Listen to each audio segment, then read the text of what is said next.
Chapter 1. Emma Woodhouse, handsome, clever, and rich, with a comfortable home and happy disposition, seemed to unite some of the best blessings of existence, and had lived nearly 21 years in the world with very little to distress or vex her. She was the youngest of the two daughters of a most affectionate, indulgent father, and had, in consequence of her sister's marriage, been mistress of his house from a very early period. Her mother had died too long ago for her to have more than an indistinct remembrance of her caresses, and her place had been supplied by an excellent woman as governess, who had fallen little short of a mother in affection. 16 years had Miss Taylor been in Mr. Woodhouse's family, less as a governess than a friend, very fond of both daughters, but particularly of Emma. Between them it was more the intimacy of sisters.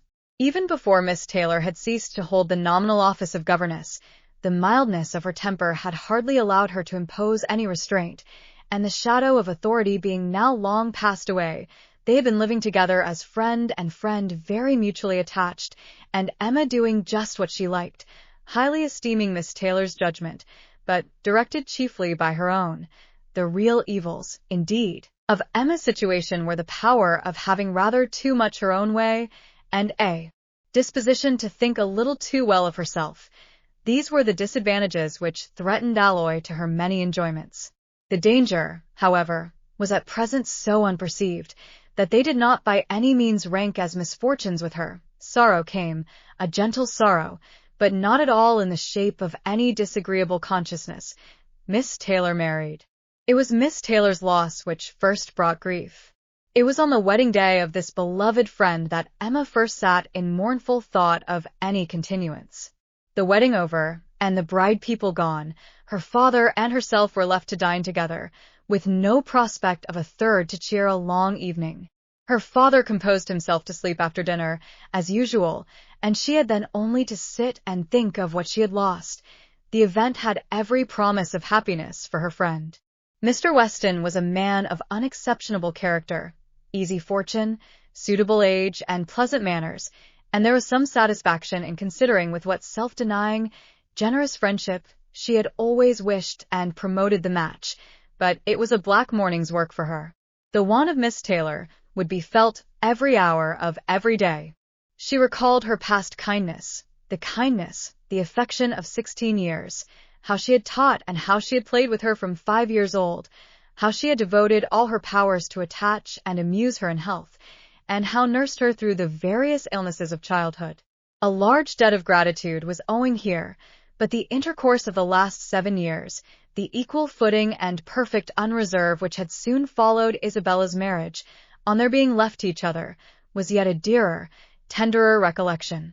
She had been a friend and companion such as few possessed, intelligent, well-informed, useful, gentle, knowing all the ways of the family, interested in all its concerns, and peculiarly interested in herself, in every pleasure, every scheme of hers, one to whom she could speak every thought as it arose, and who had such an affection for her as could never find fault.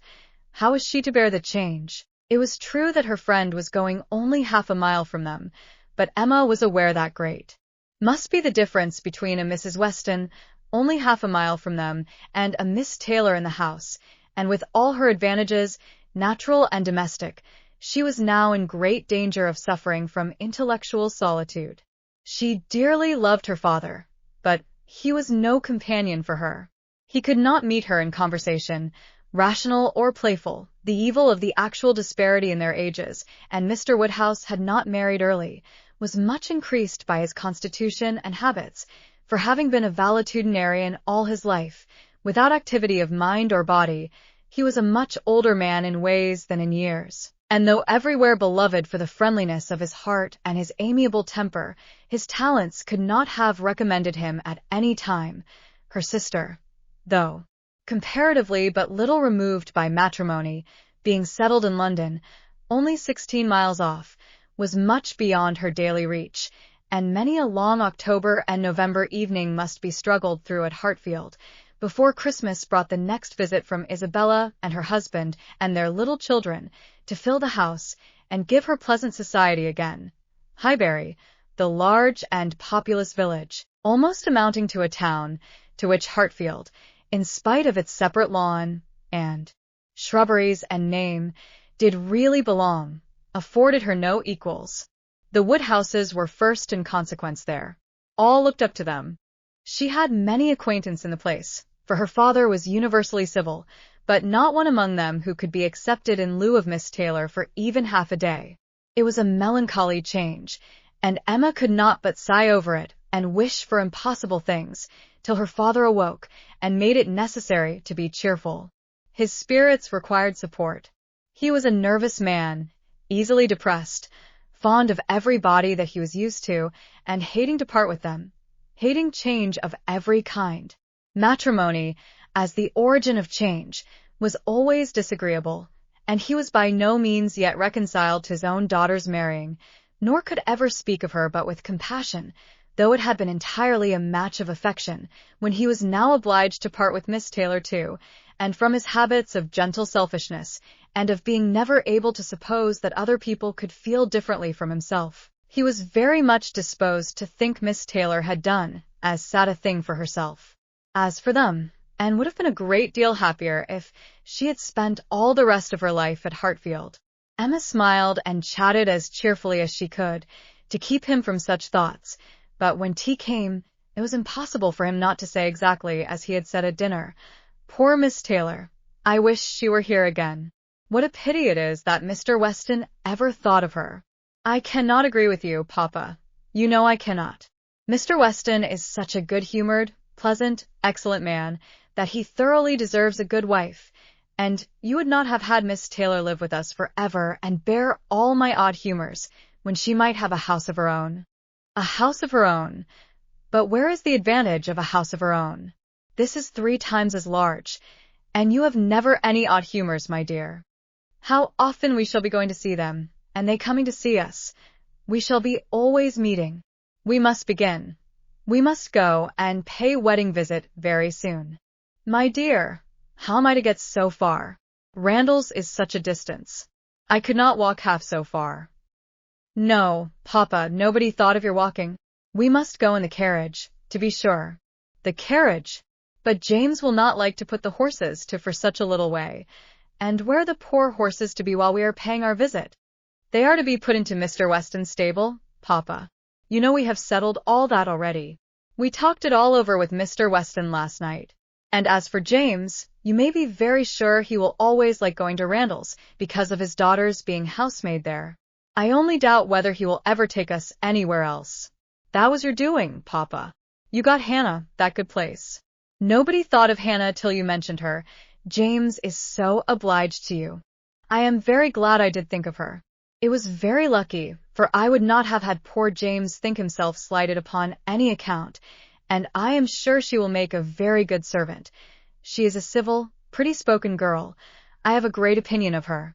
Whenever I see her, she always curtsies and asks me how I do, in a very pretty manner, and when you have had her here to do needlework, I observe she always turns the lock of the door the right way, and never bangs it. I am sure she will be an excellent servant, and it will be a great comfort to poor Miss Taylor to have somebody about her that she is used to see. Whenever James goes over to see his daughter, you know, she will be hearing of us. He will be able to tell her how we all are." Emma spared no exertions to maintain this happier flow of ideas, and hoped, by the help of backgammon, to get her father tolerably through the evening, and be attacked by no regrets but her own. The backgammon table was placed, but a visitor immediately afterwards walked in and made it unnecessary. Mr. Knightley, a sensible man about 7 or 38, was not only a very old and intimate friend of the family, but particularly connected with it, as the elder brother of Isabella's husband. He lived about a mile from Highbury, was a frequent visitor, and always welcome, and at this time more welcome than usual, as coming directly from their mutual connections in London. He had returned to a late dinner, after some days' absence, and now walked up to Hartfield to say that all were well in Brunswick Square. It was a happy circumstance, and animated Mr. Woodhouse for some time. Mr. Knightley had a cheerful manner, which always did him good, and his many inquiries after poor Isabella and her children were answered most satisfactorily. When this was over, Mr. Woodhouse gratefully observed, "It is very kind of you, Mr. Knightley, to come out at this late hour to call upon us. I am afraid you must have had a shocking walk." "Not at all, sir. It is a beautiful moonlight night, and so mild that I must draw back from your great fire. But you must have found it very damp and dirty. I wish you may not catch cold." "Dirty, sir. Look at my shoes. Not a speck on them."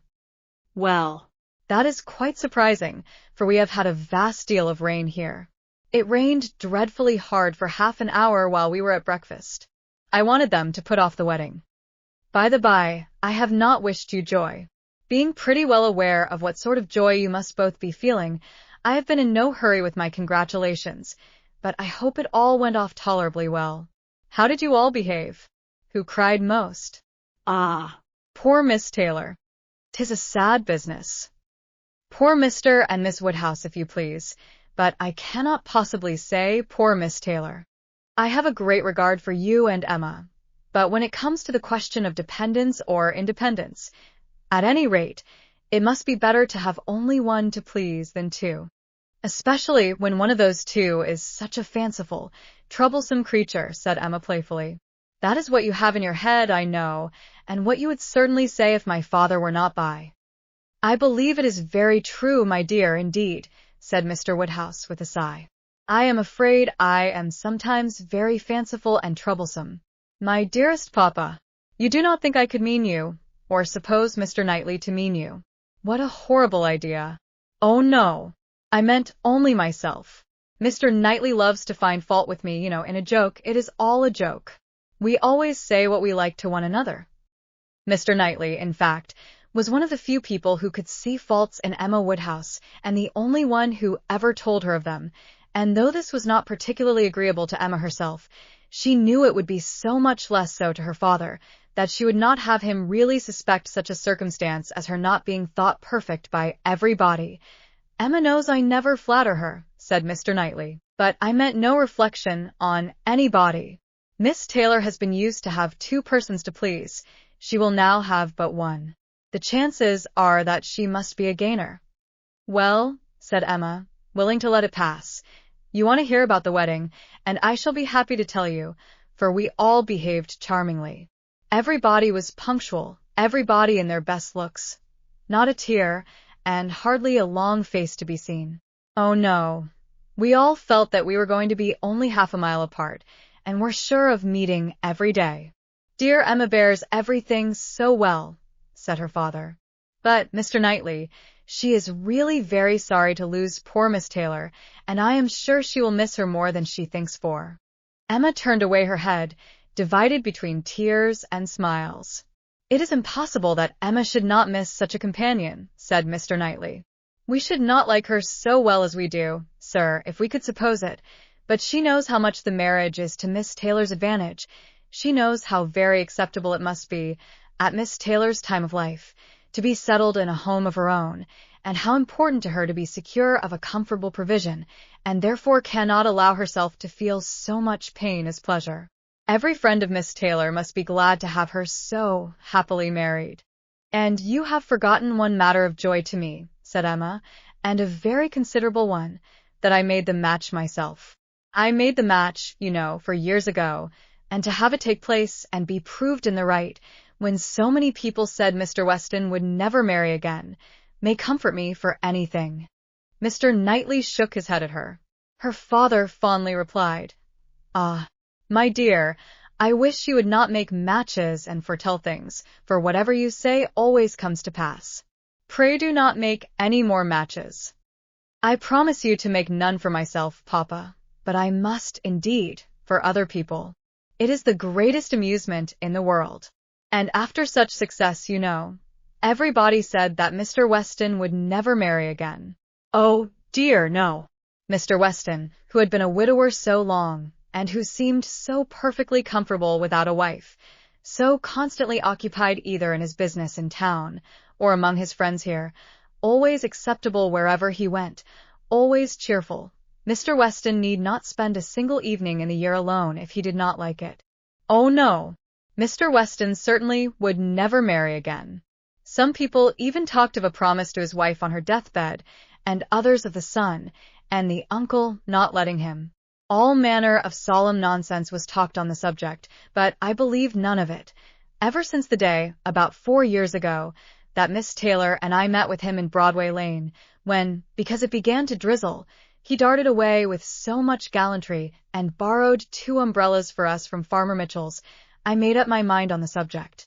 I planned the match from that hour, and when such success has blessed me in this instance, dear Papa, you cannot think that I shall leave off matchmaking. I do not understand what you mean by success, said Mr. Knightley. Success supposes endeavor.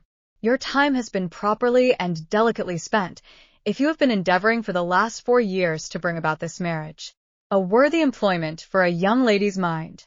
But if, which I rather imagine, you're making the match, as you call it, means only you're planning it, you're saying to yourself one idle day, I think it would be a very good thing for Miss Taylor if Mr. Weston were to marry her, and saying it again to yourself every now and then afterwards, why do you talk of success?